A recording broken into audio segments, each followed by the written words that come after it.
Exercise only. Have an active shooter, 1250 North Eglinton Parkway. Truck 2, Medic 7, Medicom 3. The scenario involved an active shooter coming into the courthouse and opening fire on anybody that he encountered, basically.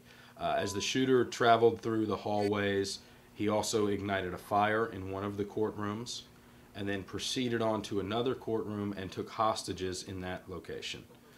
So we had the initial law enforcement response. They came in and engaged the shooter. And then we wanted to evaluate how fire rescue and EMS could treat the patients and rescue the patients with the shooter still being active in the building. One of the things coming down at the federal level and the national level is new response protocols to events like this. They want to see first responders getting in there quicker to deliver care to the injured. Well, the traditional model, fire and EMS stand back until law enforcement secures the scene. We all know in a situation like this, that could take hours. So we're looking at kind of a shift in the response. How can law enforcement set up a perimeter, secure the scene, secure the shooter, and create an area that's marginally safe for us to enter and start, rescuing the victims, providing care, triage, and everything that goes along with that. In real world, we'd have had a lot more resources on scene, so it definitely would have been more chaotic.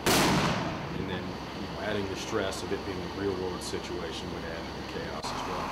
But ultimately, we just try to acclimate everybody to that type of situation so that if they do encounter it, they're a little bit more prepared for it.